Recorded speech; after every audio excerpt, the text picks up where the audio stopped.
Xitoy askarlari bir yerlik odamni qayerdan tutib keldikin yo'l so'rashga haydab ketdi. Biz bu chaqda Yeyiq daryosining quruq eqini ichidagi paxmoq yo'lg'un, to'g'roq va shuningdek qurg'oq chatqonlari orasida panohlanib yotardik. Xitoylarning hammasi yenimda edi. Bu yerlik kishi Tungan Xitoy askarlari sağan shuncha vala zulmlarga qaramay, ularning orasida yaloqchidek xizmat qilib yurgan menga nafratlik qaramadi. Men uning nafrat bilan qarashini xohlaydim. Ammo u soddalik bilan, hatto bir oz xushomadkorona xulq bilan salomimni ilib, xuddi nima buyruqlari bor, dorin. Hammasiga farmonbardorman deyotgandek pozitsiyada edi. Bunisi shunchalik ruhimni qamchiladiki, "Hey sodda xalqay, naqadar oylanboshmiz", dedim ichimda. Ondan uningdan yo'l so'ramoqchi ekanligimizni aytdim. 15 Xitoyda titilib ketgan bir parcha xarita bor edi. Buni bir o'lgan komandirning yenidan elib olganmi bilmayman. Har holda uningga ancha-muncha qarabmi qo'yatdi. Mana hozir u shu xaritasini yeyib elib, men so'ragan yo'l bilan xaritadagi belgilarning bir-biriga jips kelishganmasligini selishtirib, mening rost yolg'onimni bilib oldigandek sur ko'rsatdi. Bu yerdan Kungay tarafga mansanglar, dedi dehqon. Mush bozordan chiqqandilar kim, döve eg'iz, andin xeli mangandan keyin chiqqan langarlardan o'tsanglar, yeyiqqa borsizlar. Ammo o'ng taraf ketib qolsanglar, kun petish tarafinglarda aytaq, kun chiqish tarafinglarda bo'ziya bor. U yoqlarga bormay, uftu yeyiqqa boringlar. Andin tog' bag'rini yoqlab uzun yar, sesiq, kichik soy, yangichka deganlardan o'tganda Qulmuloqqa borsizlar. U yoqda Turanxo'ja daryosi bor. Turanxo'ja Ninahisidagi yer ismlari. Abdurdin. Bu bir quruq eqin, ba'zida suv bor, ba'zida yo'q. Shu yerda bir mahalla bor. Qolgan yo'linglarni shulardan so'rasanglar, u yoqni obdan biladi. Ammo mening Xitoylarni tog' orasiga boshlab kirib, shu qaqqas tog'lar orasida eziqtirayotgan bor edi. Xitoy xuddi lochindan qo'rqib turgan qushqashdek hushyor qiyofatda so'zlarimizga diqqat qilib, yer ismlarini, xaritadagi belgilar va ismlarga selishtirib turadi. Men uning xaritasidagi Qulmuloqning janubida, tog'ning u tarafida bir ikki xatga ko'zim tushib qoldi. Dehqondan shuni so'rdim. Tog'ning Kungay tarafiga o'tib ketsak, u yoqdan mangdigan yo'l yo'qmi? Tog'ning u yog'ida yo'l bo'lmagan bilan mangsanglar bo'ladi. Padişlarning chig'ir yo'llari bor. Ammo u yerda uy mahalli yo'q. Ba'zi uzun oraliqlarda suv topqili bo'lmaydi. Tog'ning u yoqiga o'tsanglar, ko'yak degan yer bor, oltin buloq degan yer bor. Men Xitoyga Qulmuloqdan tog'ni otilib o'tsak, ko'yak degan bir mahalla bor ekan, debla otdim. O'ylamagan yerdan Xitoy vaqirab ketdi. Dahal shundoq, mana mening xaritamda shundoq debdi. Qaranglar mana. Aslida so'rab yurmaylar, xaritaga qarab mengayversakmi bo'ladi. Mundaqni so'rab qo'ydik shu, dedi maqtinib. Mana endi mening ishim o'ng'i tortadigan bo'ldi. Bugun kecha hammasi uxlayotganda astili o'rnimizdan turib bu yo'lga tushib ketaylik. Qismdan ayrilib ketsaklar, bizni hech kim qo'g'lamaydi, dedi u. U hozir yerliklarga yaxshi muomala qilish to'g'risida askarlarga tanbeh beradigan bo'lib qoldi. Chunki sonining ozligidan foydalanib, yerliklarning tog' oralarida yo'shirin zarba berib o'ch elishidan qo'rqib qolgandek qiladi. Biz bu kecha qo'shindan ayrilib, Yeyiq daryosining qinida, yar bo'ylarida o'sgan chatqonlar orasida yo'shirinib yotqachqa, asosiy qo'shin iroqlab ketib bo'lgan edi. Shunga hamda xotirjam holda Yeyiqning yo'liga tushib oldik. Taki döve egizdan o'tkicha birasining qo'g'lab kelib qilishidan qo'rqqandek o'ndan sizmangdik. Ondan dedik. Biz ehtiyot yuzasidan yo'l bilan mangmay, Yeyiq daryosining ichi bilan mangdik. Bu amaliyotda quruq eqin edi. Ertiyaz ko'z kunlarda ancha-muncha yomg'ir suvlaridan eqin hosil bo'lib qolgandan boshqa bu yerda daryodek ko'tkudek suv yo'q edi. Biz Bo'ziyaning uduliga kelganda tong suzilishga boshladik. Birisi qo'g'layotgandek dam olmasdan huluqib menib, tozimi uzoq yurgan edik. Kun rasmiy ko'tarilganda biz Yeyiqqa kirib keldik. Yezida namratlik hukm suratdi. Oldimizda ketganlarmi bu yezinimi bulab talab, quruq ustixon qilib qo'yganligi har yerda ko'zga chiliqatdi. Ot qo'yib etilgan eg'illar, uylar, o'rilgan uylar, har eski tamlar orasidagi vayrona uylardan chiqayotgan yig'izora ovozlari yurakni tilatdi. Men Xitoylarning yana bulang-talang qilishidan yurakim suv bo'lib turatdim. Birdilla u menga bir tal kumush tanga berib, yeydigan bir narsa tepib kelishimni buyurdi. Men bilan bir bas askarni birga yo'lladi. Men bu bulangchilarning bu tutumdan hayron qolmay tura olmaydim. Ammo yana bir tarafini o'ylaganda bu bir xil haromzadalik edi. Chunki biz hozir qo'shindan ayrilib qolgan edik. Sanimiz az bo'lg'achqa, agar aholi g'azabga kelsa, bularni tog' oralarida yo'shirinib yetib, yo'qlab ketdi. Biz yeydig'inimizni tunji qatam pulga ilib atdik. Bu ay bu kunlarda bozor bo'ladimikin bilmadim. Balki haftaning ma'lum kunlari bozor bo'ladigandir. Ammo shu anda biz birasining uyiga kirib so'ramasak boshqa chora yo'q edi. Bir tal kumush tanga har holda xeli jiq pul hisoblanadi. Balkim bu paynab yerdagi xalqning ko'rganli biri bu pulning qimmatini bilmaydigandir. Shularni o'ylab bir bayroq oilaga kirishni ko'nglimga pukdim. Bu yamu oldimizda ketgan Xitoy tungan qo'shinlarining bulab talishi, o't qo'yib ko'ydirishi tufayli xarobilikdek ta'sir beradi. Birasining uyidan pulimizga loyiq non topa olishimga ko'zim yetmaydi. Ammo el degan qurumas buloq emasmi? Men bu pulga yerim tonurkagidek sag'irnon setib oldim.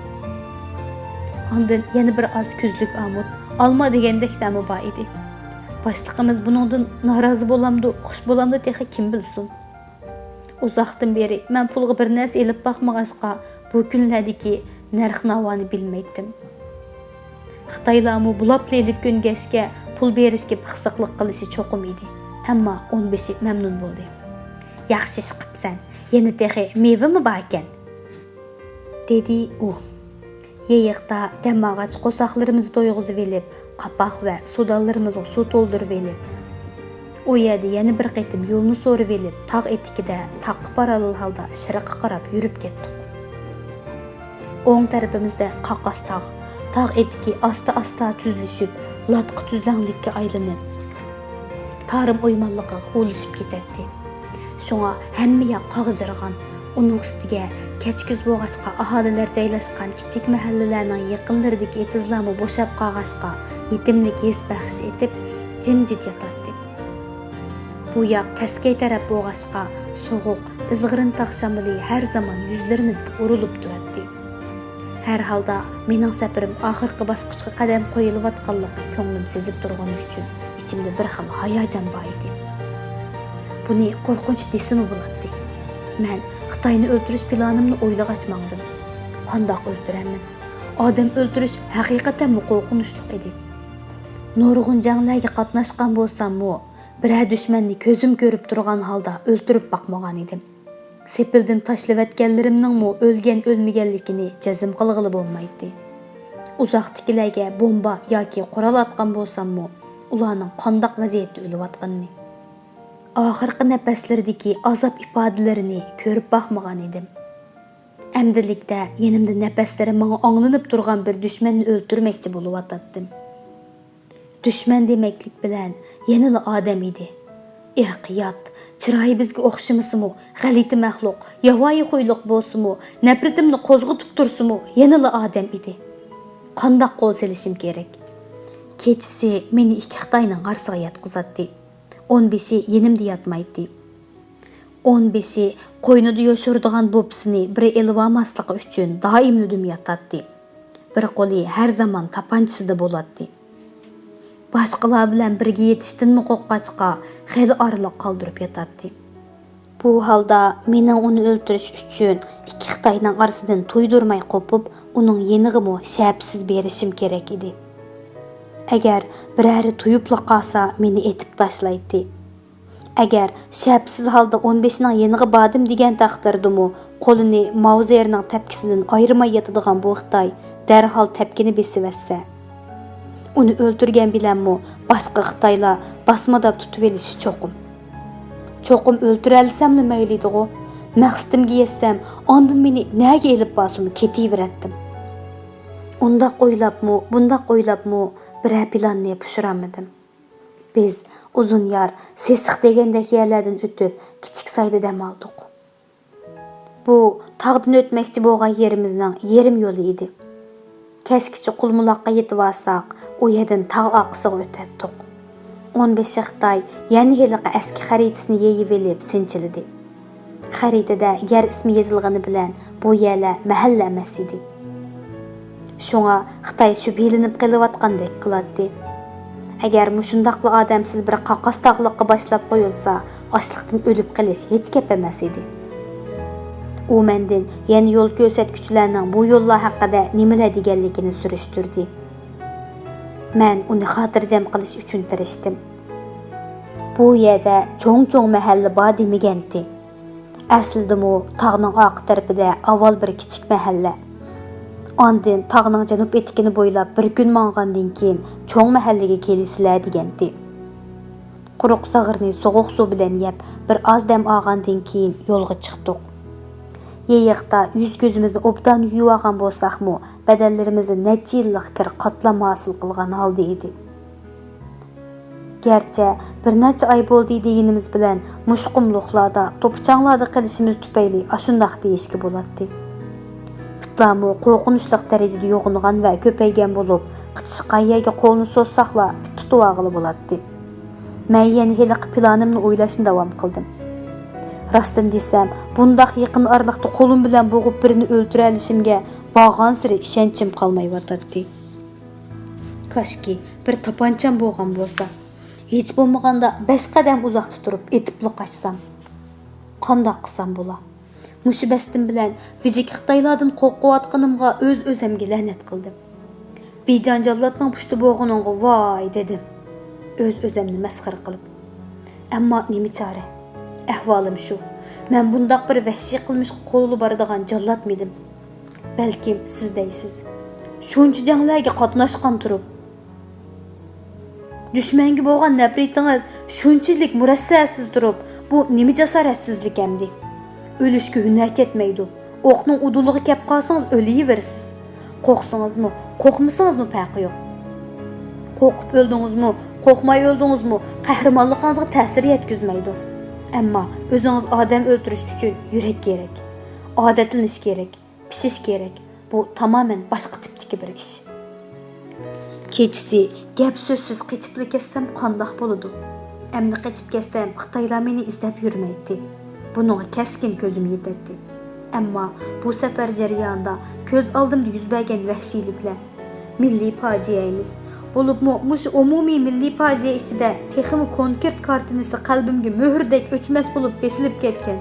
Shu yakanda bo'lgan ishni o'ylasamla, meni bir qarzdorlik his qiynashga boshlaydi. Kiyikdek tiranglab turadigan shu sho'x qizchaqning birdilla xarobilik arsida teni titilgan jasadga aylanib yotganini o'ylasamla, tishlarim g'uchurlab, bu Xitoyni o'ltiramasam, xotin kishining ko'ynikini kiyib yuraman deb o'ylaydim.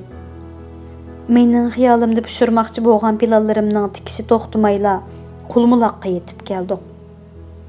Bu chaqda kech kuzning ojiz quyoshi g'arb tarafda qizg'uch bulutlar orasida qon rangi hosil qilgan. Bu qon g'arb ufuqida ammo uzun qizil dog' bo'lib yeyilib turadi. Boshliq meni yana yeydigan narsa tepib kelishga avatmoqchi bo'ldi. Bir kun yetkudek nenimiz bor bo'lsinmi, u tog' orasiga kirishdan burun ozuqliqni to'liqlab olishni o'ylab to'g'ri qilyotdi. Ammo men bu cho'shqalarni tog' orasida ochliqdan o'lsin degan niyatda ta'tirsiz maslahat berdim. Hozircha yetkudek nenimiz bor. Faqat suv elib olsak, tog'ga yomishadigan gap. Yukni eg'irlashtirib nima qilamiz? Tog'ning u tarafidagi cho'ng mahallaga yetib olsak, shu yerdan olsaqmi bo'ladi emasmi? Bu odammi oz bir yurtgan. Balkim bizga bagudek undaq jiqnonmi tepilmasmikin? Bu gapimni boshliq to'g'ri topdi. Demismi, tog'ga yomishish oldida yukni o'tishning nima hojati? U boshqalarga dam elishni buyurib, meni bir askar bilan tog'ning janubiga o'tadigan yo'lni so'rab kelishga buyurdi. Men bir uyning eshigini ishonchsizlik bilan chekib, eshik ochgan buvaydan yo'lni so'rdim. Biz ko'yakka o'tmoqchi edik. Yo'lni ko'rsatib qo'ysangiz ekan. Buvay barliq Uyg'ur dehqoniga o'xshash saddidillik bilan qarshisidagi Xitoy cherikni va meni dushman deb bilmasdan razılıq bilan başlap berip tağ arasıga apardığan yolunun başlanışını köz tutup koydu. Muş yoldan çıkmaymansanla yol özü aparıdı, dedi o. Amma yeni şu artıq işlağı köngül bölüp durduğan adeti boyunca kızıqıp sordu. Tağının u yaqıda hazır hiç kim yok. U ya çarvıçılığının qışlıqı. Bu günlərdə qışlaqda hiç kimni tapanmaysılar. U yerdə nima işinlar var idi? Biz aşı yaqda adam istəyimiz. Hə, ət deyəndə mansanglar axşamgacha yetərləysizlər. Amma biz hazır mangmısaq bolmaydı, dedim onun nima deydiganligini bilib beqish uchun. Hazır ay qarang'usi bo'ladigan chaqlar. Qarang'uda chig'irni yuturib qo'yib, ezib qalsanglar japota atib qalasizlarmikin deymina.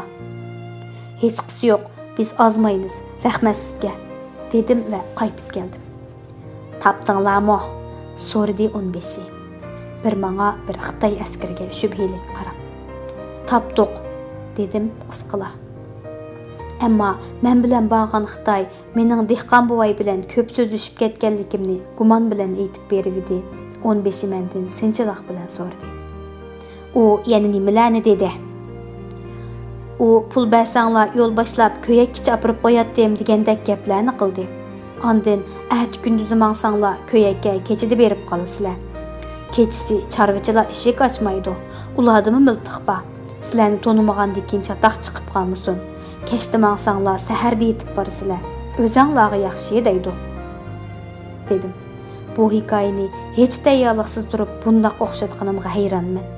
Balkim bumi Allohning yordamidan bo'lsa kerak. Bumi bir yaxshi bishorat bo'lsa kerak deganlarni o'yladim. Ammo Xitoycha biladiganimning ozligi tufayli buni tushuntirib bo'g'icha talab ketdim. O to'g'ri debdi, dedi 15'i o'ylamagan yerdan. Ovchilarda miltiq bor. Kechisi barsaq gumonlanadi. Biz hech bo'lmaganda yo'lning yerimini besib, ondan demasak, ertasi kunduzga to'g'rilab bora olamiz. Uning bu gapi mendan boshqa hech kimga xo'sh yoqmaydi. Shundoq bo'lsa yo'lga chiqdik. Bilinmas chig'irni tepib mengiz haqiqatan muqiyin edi. Xitoylarning ko'zlari yaxshi ko'rmaganligi, uning ustiga oldi tarafda biror bukturma bo'lsa, tuyuqsiz hujumga uchrab qolishdan qo'rqqanlik uchun eshakning chulvurini askar Xitoydan biriga tutqizib, oldida yo'l boshlab mengishimni buyurdi. Bu bir foydali ahvol edi. Men Xitoylarni mumkin bo'lganicha yo'ldan chetnetib, tog' orasida yo'l topamay bir necha kun cho'glab yurishga majbur qilmoqchi edim. Ashunchilikla hayal bo'lsa, yeydigan ichidigini tugaydi. Biz allaqachon yo'ldan chiqib ketgan edik. Endi bir oz g'arabga yo'linibroq ketyotdik. Sezgurligimning bishoratiga asoslansam, biz boradigan ko'yak sharq tarafimizga qiyosh qarshida edi. Xitoy mendan pat-pat yo'lni ko'ryaptamsan, to'g'ri ketyaptamdiq deb so'rab qo'yatdi. Mushundaq nishonsiz va xato mengishlar natijasida to'la cho'gilab, yerim kechilarda tog' ustiga chiqdi. Xitoy tog'ning janub taraf etikiga sinchilab qarashga boshladi. Hamma Xitoy umidlangan holda qaraydi. Hech nimani ko'ramagan Xitoylar yana mendan so'radi. Bir narsa ko'ryaptamsan, to'g'ri kelgandek turamdiq, mahalla ko'rinamdiq. Ha, u yoqda bir narsa to'g'andek qiladi. Mana shu chaqda uzoq qorong'ulik ichida bir narsa chaqnagandek bo'ldi. Bu balkim chorvachilarning gulxonidir yoki tamak tutashtirgan o'ti bo'lishi mumkin. Ana bir yo'riqlik ko'rdim. Menmi ko'rdim. Ammo men Xitoylarni azdurman deb dal mahalla ustiga boshlab keldim-mi nima? Deb andishiga tushdim. U kichikkina uchqun oldimizda ketgan bulangchi Xitoylarning gulxoni bo'lishi mumkin. Mana endi u uchqun o'chdi. Hamma yer xuddi qozonni dum ko'mtirib qo'ygandek qorong'ulik qo'ynida uvuldaydi. Oldimizda tagsiz bir hang turgandek kuchchiki yo'q qorong'ulik edi. Faqat sinchilib qaraverganda tog' yo'dilari, tog' jiralari bir oz rang farqi bilan bir-biridan ayrilgandek qiladi. Ayrılgandek qiladi-yu, yana qaraversa ko'z to'lashgandek bo'lib, hamma narsa bir-biriga qo'shilib, ashu mudhish qora rang hukmron suratdi. Bu kuchchaki yo'q qorong'ulikning ichida nalardadir odamlar borligini tasavvur qilish bak tez tuyuladi. Bu Bu qarang'uliqning mukammalligi shu darajada ediki, buning o'rniga yo'ruqliqning hokim bo'lishimi aqlga sig'maydigandek. Bu qarang'u zulmat mangulik mavjudiyatdek tuyulib ketadi. Biz herib shunchalik madarimizdan ketganmizki, yana bir oz mengishni o'ylashmi dahshat edi. Demismi, Xitoy askarlar o'zlarini tashlab so'zilgan yerda uyqu sahrosiga ketadigandek qiladi. Aslida 15-ning plani bo'yicha biz pastga tushib, ondan dam olishimiz kerak edi. Ammo askarlarning shu anki turqidan ularni otaman desimi, midirildan masxiga ko'zi yetib, dam olishga qo'shildi. Bo'ldi, dam olsak alayli, ammo bundaq turgan yerda uxlasak bo'lmas. Turinglar, atrofga qarab, muvaffaqroq bir yerga tushaylik, dedi u. Ba'zi Xitoylar allaqachon uxlabmi ketgan ekan. Ularni itni tepgandek tepib yurib turg'izishdi. Ondan o'zimizcha dalda deb bilgan bir yerni tepib, ulardan yuklarni yeshib tushirib, kundagi tartib bo'yicha yotdik. Menga mas'ul qilingan ikki Xitoy ikki tarafimdan o'rin oldi. 15i u yoqda, bir agimning u tarafida yotdi. U bu yerda shig'ilni sharaqiltib, birsi yaqinlab kelgach tuyib qolaman deb ishinatdi. Agar bugun bu ishni bitirmasam, mangu avar bo'lmasam bo'ladi.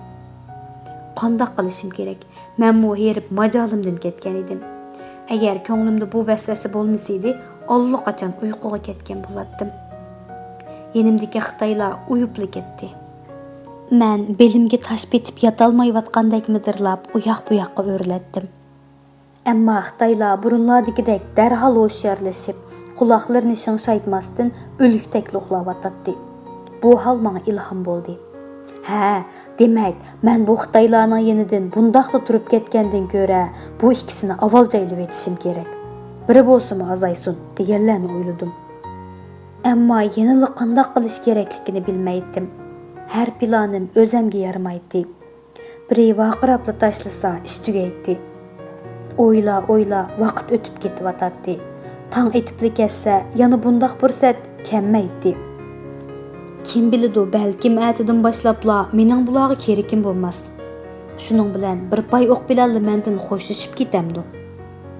Yana g'azablarimni bilashga, nafratimni ko'riklashga ehtiyojim bor edi. Yo'l bo'yi bu yirtqichlarning qilgan etgan vahshiyliklarini ko'z oldimga keltirdim. Yana ashu sho'x kiyikdek diringlab chepib yurgan qizchaq, mari qiz ko'ngil ekranimda zohir bo'ldi. Bu tinimsiz sho'x jonivor birdamning ichida titilib ketgan holda xarobalar orasiga ko'milib qoldi. Tishlarim ixtiyorsiz kirishdi. Ko'zimga g'azab yeshi tiqildi. Yenimda o'ngda yotgan Xitoyning bo'yni ostidan qo'limni o'tkazdim. Bir putumni uning putlarining ustiga otdim. O'ng qo'lini beg'ishidan mahkam tutdim-da, birla hamlada uni dum qilib o'rish bilan bo'ynidan o'tkazilgan qo'limda bug'dikini qattiq besib oldim. Uning so'l qo'li o'zining ostida qog'ashqa tortolmaydi. Putini men putlarim orasida qisib olg'ashqa, putlarim tepichaklayamaydi. Yana bir qo'li mening panjamda siqimdoqliq edi. U faqat qattiq bog'loq ostidagi birining midirlishidek anchibek shap chiqamasdan midirlaydi. Bu xuddi bo'g'izlanib, ondan yulundab bo'lib, putlari yeshib etilgan qo'yning midirlishiga o'xshaydi. Tiniqimni sanashga boshladim. 1, 2. Odam qancha tiniqdan qolsa jini chiqadi ekan.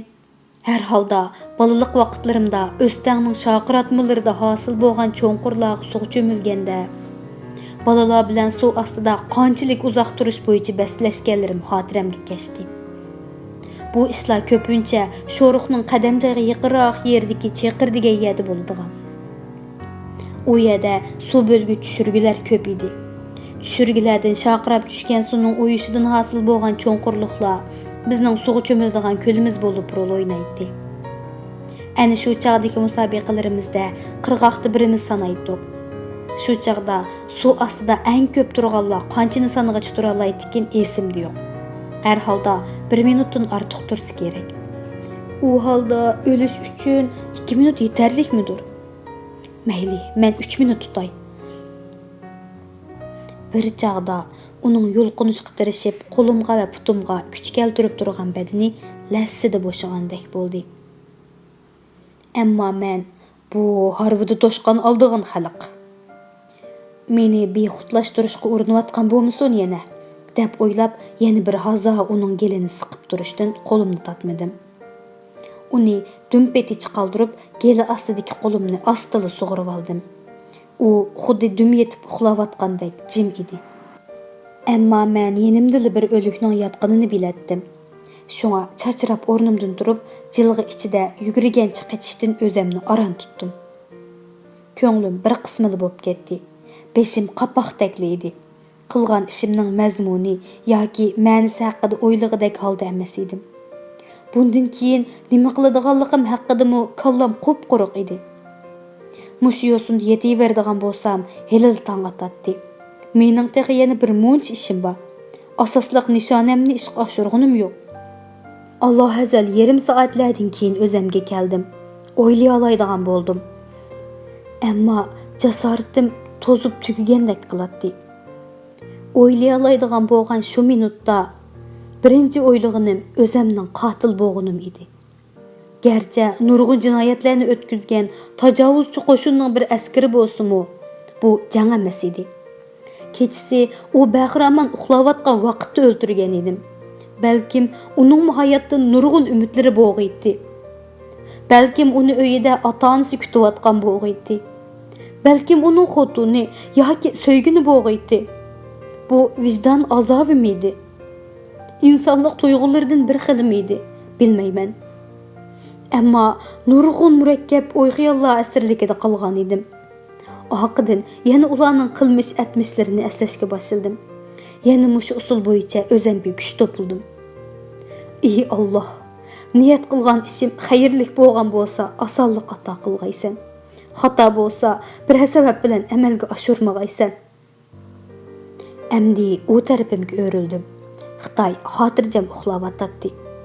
Qattiq charchab ketgachga xeli ovozlardan uyg'ondigandek qilmaydi. Buningmi bo'yni ostidan qo'limni o'tkazdim. Xuddi uni giralab quchoqlaydigandek taqlidda. Ondan men tarafdagi qo'lini beg'ishidan tutdim. Putumni putlari ustiga otdim-da, tezli o'rib putlarini chatiriqimda qisib elib, bir qo'lini mahkam qamallab olgan holda bo'ynidagi qo'lim bilan bug'diyikidan siqdim. Ammo bir oz huluqib qolganim uchun u putlarining uchini bir ikki qatim ko'tarib shig'ilga tushirgan edi. Shig'il sharaqlab, kech qorong'uligida xeli xo'p aniq anglandi. U tarafda yotgan Xitoylardan biri bir nima deb g'udirgandek qildi. Men ostimdikini ching besib turganimcha yolg'on xo'rak tatdim. Oqidan yana doimiy jimjitlik atrofga hokim bo'ldi. Bir hazo atrofni tinglab yotdim. Xitoylarning har xil ovozlardagi xo'riki, pushildashlardan boshqa otning orasira pushqurishi anglanadi. Eshakmi xuddi o'lib qolgandek yotadi. Endi men asli maqsadga qadam qo'yishim kerak edi. 15 Xitoy agimning u tarafida qandoq holatda. Balkim u tapanchasini batlab kutibli yotgandir. Uning yeniga bag'icha shig'ilning sharaqlamasligiga kepillik qilish mumkin emas edi. Şuna astila Xitoylarning jasadi ustidan ortilib, xuddi yilondek so'ylab u yoqqa o'tdim. Ammo undan keyin shag'illik ustidan so'ylashim kerak bo'lg'ashqa, sharaqlagan ovozdan saqlanolmaydiganligim bilindi. Shundala 15ning naqadar qo'rqitaylig'i ma'lum bo'ldi. Shundaqdimi bahmisam bo'lmaydi. Qandoq qilish kerak? Amdi xuddi ko'tak domulatgan shaklda domuladim. Bu bir oz yaxshidek qiladi. Shundaqdimi har bir qaytim domlashdan keyin atrofni tinglab bir oz turib, vaziyatni kuzatmasam bo'lmaydi. Qisqasi, domlab agimning yeniga bordim. Amaliyotda bu u qadar uzoq yama emas edi. Eng chatdagi Xitoydan hisoblaganda 10 metrcha uzoq edi. Men agimning bu tarafida. Men o'ltirmoqchi bo'layotgan qo'y Xitoy u tarafda. Quliqimni yerga yiqib tingshidim. U yoqdan yenik xo'rak anglanayotdi. Ammo bu Xitoy otliq yurgachga boshqa Xitoylardek uncha harg'in bo'lmasligi mumkin. Yana texmi muhimi, uning qo'ynida bir muncha dapi dunyosi bo'lg'ashqa, shuningdan ansirab, doim sagak uxlashga ko'ngan edi. Men agimdan asta harakatlar bilan u yoqqa bir oz beshimni chiqarib qaradim. Xitoyning buti tarafidan chiqibdi men. Bunisi manga texmi paydasız idi. Xitoy doimgidek dum yetib olgan. Bir yuzini atning to'qimiga qo'yib, bir tarafga qarab yotadi. Bir qo'li besh tarafdagi to'qim ustida, yana bir qo'li, ya'ni o'ng qo'li beqinida badaniga yopishgan holda so'zilgan edi. Qo'lida tapanchasini tutib olmaganligi Allohning yana bir inoyati deyishga bo'ladi. Harakatni qayerdan va qandoq boshlasam, uni ovozini chiqarmasdan basmada olayman deb o'ylanishga boshladim. Oldi bilan uning putlarini chatirqimda qoldirib, xuddi etilishga tayyor turgan mushukdek so'ng o'ltirib olsam. Ondan uning ustiga o'zimni assam. O'ng qo'lini darhol qamollab olishim kerak. Shuning bilan bir vaqtda geliniz qanmagandimi, og'zini etib olsam chataq. Asta sürildim. Yana bir az sürildim. Ondan asta beşimni götürüp so'ngzaydim. So'ngzayg'inimcha pittek mengib putuning ustiga chikeldim. Endi putlarini chatirqimda qisib olaydim. O'ng qo'limni kontrol qila olishimda gap yo'q. Faqat geliga qandoq qo'l solsam bo'la. Yo tavakkullah. Ustiga o'zimni tashladim. Dal o'ylag'inimdekli bo'ldi. Putim mening qamolim ostida. O'ng qo'lim panjamda asir edi. Avvalla besimdan qatqanidek qo'limni geli ostiga o'tkizgicha u bir vaqirdi. Yastuqi ustiga elib olgan so'l qo'lim menga avorchilik terdi. Shundoq bo'lsa-mu, gelini ching bo'g'ib, besim bilan bu ustidan besib, xuddi shu yo'sin uxlab qolgandek yotdim. So'l qo'li u yoq bu yoqqa uzatilib, bir narsa tutishga tirishadi. Men heliqi boshdagi ovozda uyg'onib ketgan birasi ustimga miltiq patlab kelishini kutib, jimjit bir necha sekund yotgandan keyin o'ng panjamdagi qo'lini tortib akilib, bu qo'lini bo'yni ostiga bostirishga, ondan bir qo'limni bekor qilib, uning to'xtamay harakat qilayotgan so'l qo'lini tutib olishga urindim. Ammo bu holda uning o'ng qo'li qo'limdan chiqib ketish xavfi tug'ildigandek qildi. Shunga bo'lg'uning bo'l deb jimli yotdim. U ostimda yaralangan shirdek eg'ir, ammo xeyli quvvatli midirlab keyin jimib ketdi. U jimigandan keyinmi yana shu yo'sinda yetishni davom qildim. Boshqalarning ön tivishini kuzatdim. Ondan asta harakatlar bilan bu Xitoyni o'ngdisiga o'rib, uning kiyimining ichini aqtirdim. İç kiyimi üstüden belini bog'lab, ondan qo'yniga selib olgan dapi dunyosi qo'limga urildi. Xoltini chiqardim. Sirtidan tutib baqdim. Üzük, sira, bilezük, altun va kumush tangilar qo'limga urindi. Yumaloq shakllardagisi tilla yoki kumush tangilar edi. Xoltini echib ko'rishimning hojati yo'q edi. Qo'ynimga soldim. Har ehtimolga qarshi boshqa yo'shirgan narsalar bo'lib qolsa deb yana bir qaytim aqtirib, uning hiliqi razgi xaritasini elib olib, amin bo'lgandan keyin uning tapanchisini elish olmaslik haqida bir necha sekund arisaldi bo'ldim. Tasodifiy Xitoylar uyg'onib qolsa, qachonmay qolmay deb ulardan qutulg'uchi bo'lsam kerak bo'ladi degan o'y bilan tapanchini oldim. Ondan asta yiroqlashdim. Xitoylar o'likdek uxlayotdi. Shundoq bo'lsa-mu, tapanchini betlab, xeyli uzoqqa oqamchi mengib, oqshomqi yo'limdan qaytdim. Rostini desam, men o'zimga yotlashib qolgandek qilatdim. Go'yo men emas, notunish biri ketyotdi. Vasvasa, qo'rqinchdan oyoqlarimga ega bo'lolmagan, o'zimning kimligini anqiramay qolgandek garang ruhiy holda faqat shapashlab ketyotdim. Birli buyruq kallamda quyundek beqiraydi. Tez qachish kerak. Bu qo'rqinchdan edi. Qo'rqqanmanmi, hurkkanmi degandek meni hurkib ketgan desim bo'ladi. Kallam hech narsaga ishlamaydi. Faqat tez qachishlik kerakligini bilatdim. Qanchalik musofa bosqanimni bilmayman. Bir chaqda o'pkam echib, nafas og'udek holim qolmagan edi. Shunchalik harg'an edimki, endi biri otadiganligini aniq bilsam-mu, assam ot deb joyimdan qimirlamaydigandek qilatdim. Badallarimdan ta chiqib, chiliq-chiliq suv ichida qolgan edim. Bunisi eng yomon. Havo sovuq edi. Terligan badanga sovuq oson o'tadi. Shamoldab qolsam qandoq qilaman? Gelim etishib turadi. Hömüdeb tinishlarim qanchalik vaqt o'tganda pastga yo'g'a tushdikin bilmayman. Chaqildab titrashga boshladim. Ana, titrashga sovuq asosiy omil miydi? Yoki Yanılı adam öldürgenlikimden miydi? Bunu aniq deb beremeymen. Ammo içimden bir quruq qayık türülüp kelip, goya haraqkeşlerning qusuşlurdek çınqılatdım. Aqamdan Xitoylar qo'g'lab keladi degan o'y asla ta'sir qilanmas bo'lib qoldim. Aql bilan o'ylaganda Xitoylarning amdiki holatida kayniga yenib qo'g'lab kelishi mumkin emas edi. Ammo u chaqda mening harakatim va o'y xiyollarimga aqlim hokim bo'lolmay qolgan vaziyatda edim.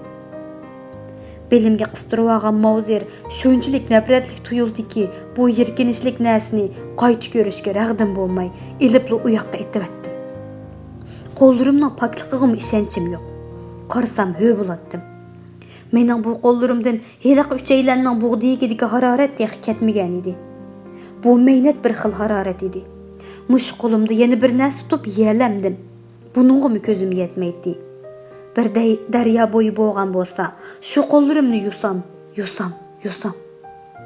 Ashundaq bir istakli bor edi. Qo'llarimga qarag'im kelmaydi. Mavjudligini his qilg'im yo'q edi. Ammo qerishqandek qo'llar mening yenimdila. Uni yoshirishning mumkinchiligi yo'q. Nafaslarim normallashdi. Aslida bir kecha kunduz uxlasam muhodiqim chiqmag'idek qarg'im bo'lsam-mu, nervlarimning sezgurlari eshib ketganligi tufaylidan uyqum qochgan. Yana texi qancha kunlargacha uyqum topolmay azoblandigandek qilardim. Bomdod vaqti yaqinlashyotdi. Agar bu yerda qolsam, tayammum qilishga majbur bo'lardim. Ammo men tayammum bilan poklanamanmi? Buningga o'zim ishonmaydim. Shunga tezroq qulmuloqqa yetib olishni, u yerda suv tepib, uzoq qo'limni yuvishni o'yladim. Sabit apandi so'zlab shu yerga kelganda men uningga haduq yetganligini payqadim. Bakli kech bo'lib ketgan edi. Yana boshqa bir kun davom qilishga so'z elib, xo'shlashdim.